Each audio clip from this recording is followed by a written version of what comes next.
আসসালামু আলাইকুম শিক্ষার্থীরা, তোমরা যারা 2026 সালে এসএসসি পরীক্ষা দিবা, মানে 2025 সালে যারা দশম শ্রেণীতে পড়বা, তাদের জন্য এনসিটিবি একটা সংক্ষিপ্ত সিলেবাস প্রকাশ করেছে। আমি আজকের এই ভিডিওতে তোমাদের বাংলাদেশের ইতিহাস ও বিশ্ব সভ্যতা বই, মানে ইতিহাস বইয়ের সংক্ষিপ্ত সিলেবাসকে শেয়ার করব। তোমরা স্ক্রিনে দেখতে পাচ্ছ, এখানে তোমাদের 100 নম্বরের পরীক্ষা অনুষ্ঠিত হবে। প্রথমে দেয়া আছে দ্বিতীয় অধ্যায়, মানে প্রথম অধ্যায়টা নাই সংক্ষিপ্ত সিলেবাসে, আছে দ্বিতীয় অধ্যায়।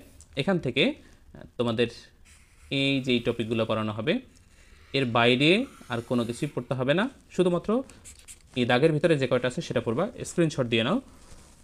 এরপরে পড়তে হবে চতুর্থ অধ্যায়। এই চতুর্থ অধ্যায়ে তোমাদের এই যে শুধুমাত্র এই টপিকগুলো পড়ানো হবে, এর বাইরে অতিরিক্ত কোনো কিছু পড়ার দরকার নেই। যা দেয়া আছে এটা কিন্তু এনসিটিভির একটা সংক্ষিপ্ত সিলেবাস, এর বাইরে পড়ার দরকার নেই। তোমরা দ্রুত স্ক্রিনশট দিয়ে নাও। এরপরে ষষ্ঠ অধ্যায়। এই ষষ্ঠ অধ্যায়ের শিরোনাম হচ্ছে মধ্যযুগের বাংলার রাজনৈতিক ইতিহাস, 1204 থেকে 1757 পর্যন্ত দেয়া আছে। এই ষষ্ঠ অধ্যায়ে তোমাদের পড়তে হবে মাত্র 5টা টপিক। এই 5টা টপিক পড়লেই এখান থেকে তোমরা পরীক্ষায় যদি আসে তাহলে কমন পাবা। যেহেতু সংক্ষিপ্ত সিলেবাস, তাই কমন পাবা 100-এ 100।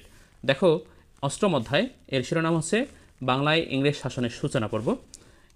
এই কটা টপিক পড়তে হবে, এই যে এই কটা টপিক, 4টা টপিক পড়তে হবে, এর বেশি পড়ার দরকার নেই। এরপরে নবম অধ্যায়। নবম অধ্যায়ের শিরোনাম হচ্ছে ইংরেজ শাসনামলে বাংলায় প্রতিরোধ, নবজাগরণ ও সংস্কার আন্দোলন। এই নবম অধ্যায় থেকে মাত্র 2টা টপিক পড়তে হবে, এর বেশি পড়ার দরকার নেই। প্রতিরোধ আন্দোলন, নবজাগরণ ও সংস্কার আন্দোলন, এই 2টা টপিক পড়তে হবে। এরপরে ত্রয়োদশ অধ্যায়, মানে 13 অধ্যায়, এখানে 70-এর নির্বাচন ও মুক্তিযুদ্ধ এই বিষয়ে আলোচনা করা হয়েছে। দেখো, এই যে এখানে 2টা টপিক আছে, এই 2টা টপিক পড়তে হবে।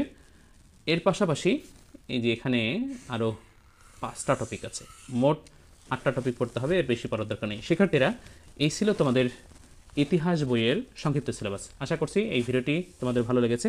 ছোট্ট এই ভিডিওটির মাধ্যমে তোমরা অনেক উপকৃত হয়েছে বলে আমি মনে করি। শিক্ষার্থীরা, এই ভিডিওটি যদি ভালো লাগে তাহলে অবশ্যই চ্যানেলটি সাবস্ক্রাইব করে পাশের বেল বাটনটিকে অন করে দাও, যাতে পরবর্তী ভিডিও আপলোড দেওয়ার সাথে সাথে তার নোটিফিকেশন তুমি সবার আগে পেয়ে যাও। শিক্ষার্থীরা, তোমরা সবাই ভালো থাকবে, সুস্থ থাকবে। দেখা হবে পরবর্তী ভিডিওতে। আল্লাহ হাফেজ।